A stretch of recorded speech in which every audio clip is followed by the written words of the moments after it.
ಎಲ್ಲ ಆಹ್ವಾನಿತರೆ ಹಾಗೂ ಈ ಸಭೆಯಲ್ಲಿ ಪಾಲ್ಗೊಂಡಿರ್ತಕ್ಕಂಥ ಗೌರಿಬಿದನೂರು ವಿಧಾನಸಭಾ ಕ್ಷೇತ್ರದ ವ್ಯಾಪ್ತಿಯ ಎಲ್ಲ ರೈತ ಬಂಧುಗಳೇ, ತಾಯಂದಿರೇ ಮತ್ತು ಜಿಲ್ಲೆಯ ವಿವಿಧ ಭಾಗಗಳಿಂದ ಬಂದಿರತಕ್ಕಂಥ ಎಲ್ಲ ಹಿರಿಯರೇ, ರೈತ ಬಂಧುಗಳೇ, ಮಾಧ್ಯಮ ಮಿತ್ರರೇ ಮತ್ತು ಸ್ನೇಹಿತರೆ, ಹೆಚ್ಚಿನ ಸಮಯ ತೆಗೆದುಕೊಳ್ಳೋದಿಲ್ಲ. ಇದು ಒಂದು ರೀತಿ ಬಯಲುಸೀಮೆಯ ಭಾಗಕ್ಕೆ ಒಂದು ರೀತಿ ವರದಾನವಾಗಿ ಕುಸುಮ್ ಸಿ ಯೋಜನೆ ಇವತ್ತು ಬಂದಿದೆ. ಕೇಂದ್ರ ಸರ್ಕಾರ ಪ್ರಧಾನಮಂತ್ರಿಗಳ ನಾಯಕತ್ವದಲ್ಲಿ ಇದು ಕುಸುಮ್ ಸಿ ಅಂತಕ್ಕಂಥ ಯೋಜನೆ ಇಡೀ ದೇಶ ವ್ಯಾಪ್ತಿಯಲ್ಲಿ ಅನುಷ್ಠಾನ ಮಾಡತಕ್ಕಂಥ ಒಂದು ಪ್ರಯತ್ನ. ಈಗಾಗಲೇ ಮುಖ್ಯಮಂತ್ರಿಗಳು ಹೇಳಿದಾಗೆ 2019 ಪ್ರಾರಂಭ ಆಗಬೇಕಾಗಿತ್ತು. 2021ರಲ್ಲೂ ಇದಕ್ಕೆ ಹೆಚ್ಚಿನ ರೀತಿಯಲ್ಲಿ ಚಾಲನೆ ಕೊಡುವಂತ ಕೆಲಸ ಆಗಲಿಲ್ಲ. ಆದ್ರೆ ನಮ್ಮ ಮಂತ್ರಿಗಳು, ಮಾನ್ಯ ಮುಖ್ಯಮಂತ್ರಿಗಳ ಸಹಕಾರದೊಂದಿಗೆ, ಇವತ್ತು ನಮ್ಮ ಕಂದಾಯ ಸಚಿವರ ಸಹಕಾರದೊಂದಿಗೆ ಇವತ್ತು ಹಲವಾರು ಭಾಗಗಳಲ್ಲಿ ರಾಜ್ಯದಲ್ಲಿ 2400 ಮೆಗಾವ್ಯಾಟ್ ವಿದ್ಯುತ್ ಉತ್ಪಾದನೆ ಮಾಡತಕ್ಕಂಥದ್ದಕ್ಕೆ ಚಾಲನೆ ಕೊಡುವಂತ ಒಂದು ಪ್ರಯತ್ನ ಮಾಡಿದ್ರು. ಹಲವಾರು ಕಡೆ ಸರ್ಕಾರಿ ಜಾಗವನ್ನ ಈ ಒಂದು ಕಾರ್ಯಕ್ಕೆ ಕೊಡತಕ್ಕಂತ ಪ್ರಯತ್ನ ಆಗಿದೆ. ಅದರ ಜೊತೆಯಲ್ಲಿ ಖಾಸಗಿಯವರ ಜಮೀನನ್ನ ಗುತ್ತಿಗೆಗೆ ಪಡೆದು 25 ವರ್ಷಗಳ ಗುತ್ತಿಗೆಗೆ ಪಡೆದು ಇವತ್ತು ಈ ಒಂದು ಕಾರ್ಯಕ್ರಮ ಯಶಸ್ವಿಯಾಗಿ ಅನುಷ್ಠಾನ ಆಗ್ತಾ ಇದೆ. ತಮಗೆ ಗೊತ್ತಿದೆ, 2023 ಆಗಸ್ಟ್ ಸೆಪ್ಟೆಂಬರ್ ತಿಂಗಳಲ್ಲಿ ಏಕಾಏಕಿ ವಿದ್ಯುತ್ ಬೇಡಿಕೆ ಹೆಚ್ಚಾಯಿತು. ಒಂದು ತಿಂಗಳು ನಾವೆಲ್ಲ ಯಾವ ರೀತಿ ಪರದಾಡಿದ್ವಿ ಅಂತಕ್ಕಂಥದ್ದು ತಮಗೆ ಗೊತ್ತಿದೆ. ನಾನು ಆ ಸಂದರ್ಭವನ್ನ ನೆನೆಸ್ಕೋಬೇಕು. ಮಾನ್ಯ ಜಾರ್ಜ್ ಅವರ ಅನುಭವ, ಮಾನ್ಯ ಮುಖ್ಯಮಂತ್ರಿಗಳ ಕಳಕಳಿ, ಆ ಸಂದರ್ಭದಲ್ಲಿ ಕೇವಲ ಒಂದೇ ತಿಂಗಳ ಒಳಗಾಗಿ ಇಡೀ ರಾಜ್ಯದಲ್ಲಿ 10,000 ಮೆಗಾವ್ಯಾಟ್ ಬೇಡಿಕೆ ಇದ್ದಂಥದ್ದು ಏಕಾಏಕಿ 18,000 ಮೆಗಾವ್ಯಾಟ್ ಒಂದು ದಿನದ ಬೇಡಿಕೆ ಹೆಚ್ಚಾದಾಗ ಒಂದಿನ ತಿಂಗಳ ಒಳಗಾಗಿ ಸಮಸ್ಯೆಯನ್ನ ಬಗೆಹರಿಸತಕ್ಕಂತ ಒಂದು ಚಾಕಚಕ್ಯತೆ ಮತ್ತು ಒಂದು ಕಳಕಳಿ, ಜನರ ಬಗ್ಗೆ, ಬಡವರ ಬಗ್ಗೆ, ರೈತರ ಬಗ್ಗೆ ಇದ್ದಂತ ಬದ್ಧತೆಯನ್ನ ನಮ್ಮ ಮುಖ್ಯಮಂತ್ರಿಗಳು ಮತ್ತು ಮಾನ್ಯ ಇನ್ನಿತ ಸಚಿವರು ವ್ಯಕ್ತಪಡಿಸಿರ್ತಕ್ಕಂಥದ್ದನ್ನ ನಮ್ಮ ಜಿಲ್ಲೆಯ ಸಮಸ್ತ ರೈತರು ಮತ್ತು ನಾಗರಿಕರ ಪರವಾಗಿ ನಾನು ಅವರಿಬ್ಬರಿಗೂ ಹೃದಯಪೂರ್ವಕವಾದಂತಹ ಧನ್ಯವಾದಗಳನ್ನ ತಿಳಿಸಲಿಕ್ಕೆ ಬಯಸ್ತೇನೆ. ಬಂಧುಗಳೇ, ಇವತ್ತು ಯಾವುದೇ ರೀತಿ ನದಿ ಮೂಲಗಳಿಲ್ಲದೆ ಇರ್ತಕ್ಕಂಥ ನಮ್ಮ 2 ಜಿಲ್ಲೆಗಳಲ್ಲಿ ಇವತ್ತು ಕೃಷಿಯನ್ನೇ ನಂಬಿಕೊಂಡು ಜೀವನ ಮಾಡ್ತಾ ಇರ್ತಕ್ಕಂಥವ್ರು ನಾವು ಇವತ್ತು 7 ಗಂಟೆಗಳ ವಿದ್ಯುತ್ ಅನ್ನ ಪಡ್ಕೊಂಡು ನಾವು ಇವತ್ತು ನಾವು ರೇಷ್ಮೆ ಬೆಳಿತೀವಿ, ನಾವು ಟೊಮೆಟೊ ಬೆಳಿತೀವಿ, ಬೇರೆ ಬೇರೆ ವಾಣಿಜ್ಯ ಬೆಳೆಗಳನ್ನ ನಾವು ಬೆಳಿತೀವಿ. ಇಡೀ ಬೆಂಗಳೂರಿಗೆ, ಇಡೀ ರಾಜ್ಯಕ್ಕೆ, ಇಡೀ ದೇಶಕ್ಕೆ ಇಲ್ಲಿಂದ ಸರಬರಾಜು ಮಾಡತಕ್ಕಂತಹ ಕೆಲಸವನ್ನ ನಾವು ಮಾಡ್ತಾ ಇದ್ದೇವೆ. ಆದ್ರೆ 1500, 1600 ಅಡಿಯಲ್ಲಿ ಬೋರ್ವೆಲ್ ಕೊರೆಸಿ ನಾವು ಆ ನೀರನ್ನು ಹೊರ ತೆಗೆದು ನಾವು ಇವತ್ತು ನಾಡಿನ ಜನರ ಹಸಿವನ್ನು ನೀಗಿಸತಕ್ಕಂತ ಒಂದು ಪ್ರಯತ್ನ ನಮ್ಮ 2 ಜಿಲ್ಲೆಗಳಿಂದ ಆಗ್ತಾ ಇದೆ. ಇದಕ್ಕೆ ಮತ್ತೊಂದು ಕೊಡುಗೆ ಮಾನ್ಯ ಮುಖ್ಯಮಂತ್ರಿಗಳು ಹಿಂದಿನ ಅವಧಿಯಲ್ಲಿ ಕೆಸಿ ವ್ಯಾಲಿ ಮತ್ತು HN ವ್ಯಾಲಿ ಬೆಂಗಳೂರಿನ ಸಂಸ್ಕರಣೆ ಮಾಡಿರ್ತಕ್ಕಂಥ ನೀರನ್ನ ಈ 2 ಜಿಲ್ಲೆಗಳಿಗೆ ಹರಿಸಿರ್ತಕ್ಕಂಥ ಆಧುನಿಕ ಭಗೀರಥ ಅಂತ ಹೇಳಿದ್ರೆ ತಪ್ಪಾಗಲಾರದು ಅಂತಕ್ಕಂಥ ಮಾತನ್ನ ನಾನು ಈ ಸಂದರ್ಭದಲ್ಲಿ ಹೇಳಲಿಕ್ಕೆ ಬಯಸ್ತೇನೆ. ಬಂಧುಗಳೇ, ಇವತ್ತು ಈ ಒಂದು ವಿದ್ಯುತ್ ಕ್ಷೇತ್ರದಲ್ಲಿ ಏನು ಹಿಂದಿನ ಸರ್ಕಾರ ಬದ್ಧತೆಯನ್ನ ವ್ಯಕ್ತಪಡಿಸಿ ಇದ್ದ ಸಂದರ್ಭದಲ್ಲಿ ನಮ್ಮ ಸರ್ಕಾರ ರೈತರ ಬಗ್ಗೆ ಇದೆ, ರೈತರ ಪರವಾಗಿದ್ದೀವಿ ಅಂತಕ್ಕಂಥದ್ದನ್ನ ಇವತ್ತು ಈ ಒಂದು ಕುಸುಮ್ ಸಿ ಯೋಜನೆ ಕೇಂದ್ರ ಸರ್ಕಾರದ ಯೋಜನೆ ಅಂತ ಹೇಳಿ ನಾವು ಯಾವುದೇ ರೀತಿ ಅದಕ್ಕೆ ನಿರ್ಲಕ್ಷ್ಯ ಮಾಡತಕ್ಕಂಥ ಕೆಲಸ ಮಾಡಿಲ್ಲ. ಇವತ್ತು ರಾಜ್ಯ ಸರ್ಕಾರ ಇದನ್ನ ಎಲ್ಲಾ ರೀತಿ ತಯಾರಿ ಮಾಡಿ ಸೂಕ್ತ ಸ್ಥಳವನ್ನು ಕೊಟ್ಟು ನಾವು ಇದನ್ನ ಅನುಷ್ಠಾನ ಮಾಡತಕ್ಕಂತ ಒಂದು ಪ್ರಯತ್ನ ಮಾಡ್ತಾ ಇದ್ದೀವಿ. ಸುಮಾರು ಈ ರಾಜ್ಯದಲ್ಲಿ ನಮ್ಮ ರೈತರು ಬಳಸತಕ್ಕಂತ ಪಂಪ್ ಸೆಟ್ಗೆ ಈಗಾಗಲೇ ಜಾರ್ಜ್ ಸಾಹೇಬರು ಹೇಳಿದ್ರು 19,000 ಕೋಟಿ ಸಬ್ಸಿಡಿ ಕೊಡ್ತಾ ಇದೀವಿ. ಸುಮಾರು 3,000 ಮೆಗಾವ್ಯಾಟ್ ವಿದ್ಯುತ್ ಬಳಕೆ ಆಗ್ತಾ ಇದೆ. ಅದನ್ನ ಇವತ್ತು 2,400 ಮೆಗಾವ್ಯಾಟ್ ಈ ಡಿಸೆಂಬರ್ ಅಂತ್ಯದೊಳಗೆ ಅದನ್ನ ಅನುಷ್ಠಾನ ಮಾಡಿ ಆ 3,000 ಮೆಗಾವ್ಯಾಟ್ ನ ಒಂದು ಕೊರತೆ ಏನಿವತ್ತು ಒತ್ತಡ ಇದೆ ಅದನ್ನ ಸಡಿಲ ಮಾಡತಕ್ಕಂಥದ್ರ ಜೊತೆಗೆ ರೈತರು ಮಧ್ಯರಾತ್ರಿಯಲ್ಲಿ ಹೋಗಿ ಆಟೋಮೆಟಿಕ್ ಸ್ಟಾರ್ಟರ್ ಮತ್ತೊಂದು ಅಂತ ಹೇಳಿ ನೀರು ಹಾಯಿಸ್ತಕ್ಕಂಥ ಕೆಲಸಕ್ಕೆ ವಿರಾಮ ಕೊಡಬೇಕು. ರೈತರು ಹಗಲಿನ ವೇಳೆ ತಮ್ಮ ಬೆಳೆಗಳಿಗೆ ನೀರು ಹಾಯಿಸ್ತಕ್ಕಂಥ ಕೆಲಸ ಮಾಡಬೇಕು ಅಂತಕ್ಕಂಥ ಸದುದ್ದೇಶದಿಂದ ಇವತ್ತು ಈ ಕಾರ್ಯಕ್ರಮವನ್ನು ಅನುಷ್ಠಾನ ಮಾಡಿದ್ದಾರೆ. ಈಗಾಗಲೇ ನಮ್ಮ ಜಿಲ್ಲೆಯಲ್ಲಿ ಸುಮಾರು 287 ಎಕರೆಯನ್ನ ಇದಕ್ಕೆ ಗುರುತಿಸತಕ್ಕಂಥ ಕೆಲಸ ಆಗಿದೆ.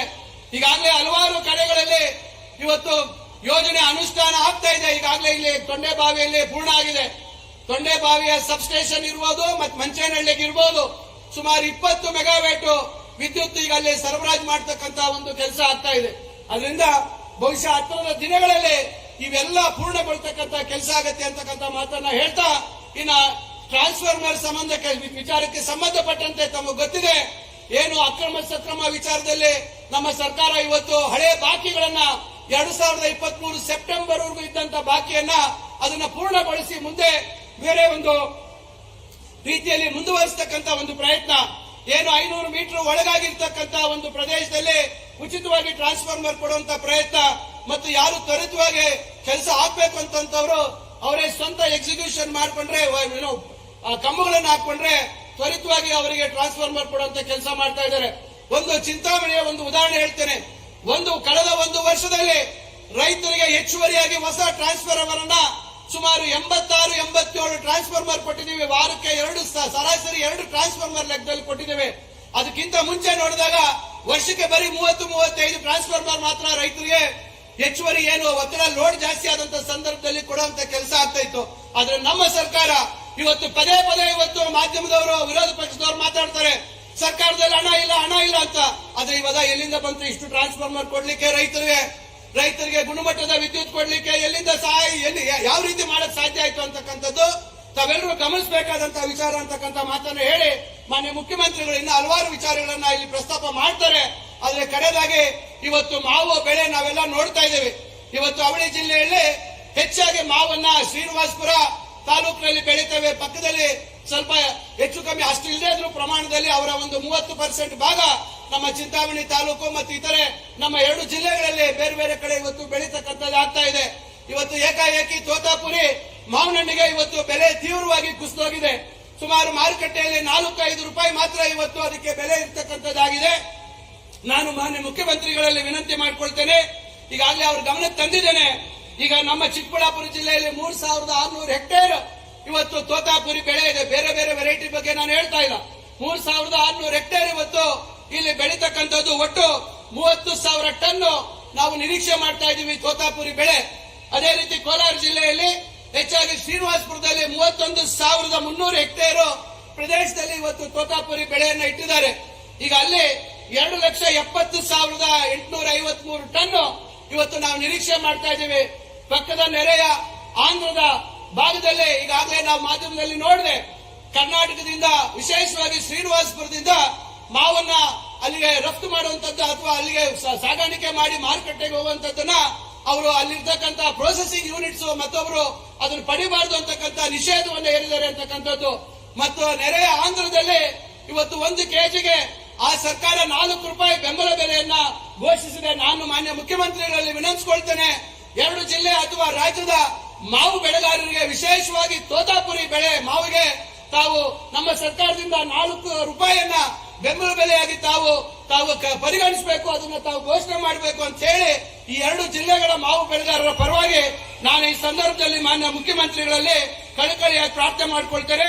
ಮತ್ತು ನಾನು ಮಾನ್ಯ ಮುಖ್ಯಮಂತ್ರಿಗಳಿಗೆ ಹೃದಯಪೂರ್ವಕವಾದಂತಹ ಧನ್ಯವಾದಗಳನ್ನ ಸಲ್ಲಿಸಲಿಕ್ಕೆ ಬಯಸ್ತೇನೆ. ಬರ್ತಕ್ಕಂತ ಏನೋ ಈ ವಾರ ಅಲ್ಲ, ಬರೋ ಮುಂದಿನ ವಾರ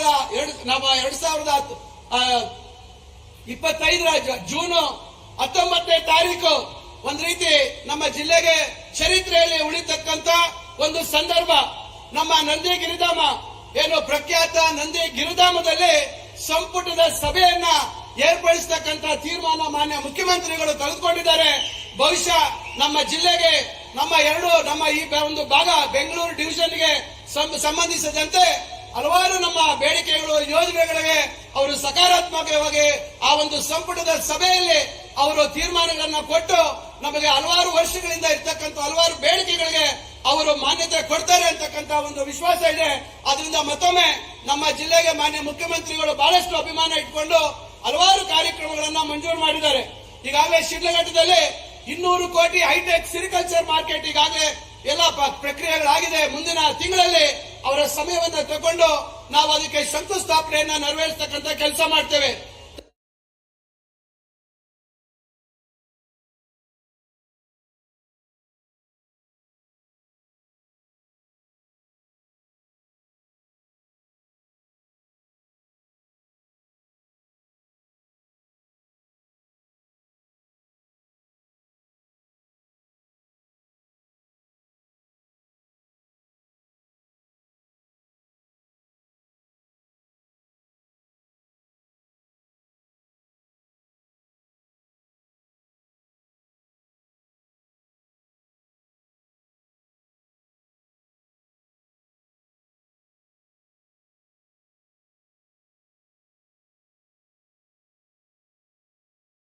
ತಮಗೆ ಗೊತ್ತಿದೆ, ಚಿಕ್ಕಬಳ್ಳಾಪುರ ಮತ್ತು ಸುತ್ತಲೂ ನಮ್ಮ ಎಲ್ಲಾ ತಾಲೂಕುಗಳಲ್ಲಿ ಬಿಡಿ ಹೂವನ್ನ ನಾವು ಹೆಚ್ಚಿನ ರೀತಿಯಲ್ಲಿ ಬೆಳೀತಕ್ಕಂಥದ್ದು ನಾವೆಲ್ಲ ನೋಡಿದ್ದೇವೆ.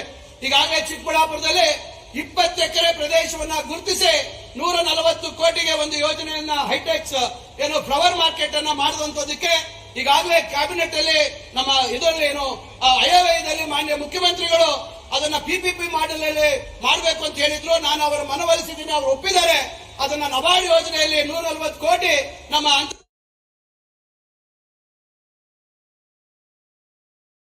ಅಂತಾರಾಷ್ಟ್ರೀಯ ಹೂವಿನ ಮಾರುಕಟ್ಟೆಗೆ ನಾವು ಅನುಮತಿ ಕೊಡ್ತೀವಿ ಅಂತಕ್ಕಂಥ ಭರವಸೆಯನ್ನ ಮಾನ್ಯ ಮುಖ್ಯಮಂತ್ರಿಗಳು ಕೊಟ್ಟಿದ್ದಾರೆ. ಅದ್ರ ಜೊತೆಯಲ್ಲಿ ಇನ್ನೂ ಹಲವಾರು ವಿಷಯಗಳಿದಾವೆ, ನಾನೆಲ್ಲ ಇಲ್ಲಿ ಪ್ರಸ್ತಾಪ ಮಾಡೋದಿಲ್ಲ. ನಾನು ಮಾನ್ಯ ಮುಖ್ಯಮಂತ್ರಿಗಳಲ್ಲಿ ವಿನಂತಿ, ನಾವೆಲ್ಲರೂ ಇವತ್ತು ನಿಮ್ಮನ್ನ ನೆಚ್ಚಿಕೊಂಡಿದ್ದೀವಿ. ನೀವು ಇವತ್ತು ತಾವಿಟ್ಟಿರ್ತಕ್ಕಂಥ ಕಳಕಳಿ, ತಾವು ಇವತ್ತು ಏನು ಗ್ಯಾರಂಟಿಗಳನ್ನ ಯಾವ ರೀತಿ ಬದ್ಧತೆಯಿಂದ ತಾವು ಅನುಷ್ಠಾನ ಮಾಡಿದ್ದೀರಾ, ಯಾವ ರೀತಿ ಯೋಜನೆಗಳಿಗೆ ಯಾವ ರೀತಿ ಅನುದಾನ ಕೊರತೆ ಆಗದ ರೀತಿಯಲ್ಲಿ ತಾವು ನಿರ್ವಹಿಸಿದ್ದೀರಾ, ತಾವು ಮತ್ತಷ್ಟು ಕಾಲ ಇವತ್ತು ಈ ರಾಜ್ಯದ ಜವಾಬ್ದಾರಿಯನ್ನ ವಹಿಸಿಕೊಂಡು ನಮ್ಮ ಈ ಬಡವರ ಬಗ್ಗೆ ತಮಗಿರ್ತಕ್ಕಂಥ ಕಾಳಜಿಯಿಂದ ಬಡವರ ಒಂದು ಬದುಕಿನಲ್ಲಿ ಬದಲಾವಣೆ ಆಗ್ಬೇಕು ಅಂತಕ್ಕಂಥ ಮಾತನ್ನ ಈ ಸಂದರ್ಭದಲ್ಲಿ ಹೇಳಿ ಈ ಒಂದು ಅವಕಾಶ ಮಾಡಿಕೊಟ್ಟ ಎಲ್ಲರಿಗೂ ನಾನು ವಂದಿಸಿ ನನ್ನ ಮಾತು ಮುಗಿಸ್ತೇನೆ. ಜೈ ಹಿಂದ್, ಜೈ ಕರ್ನಾಟಕ.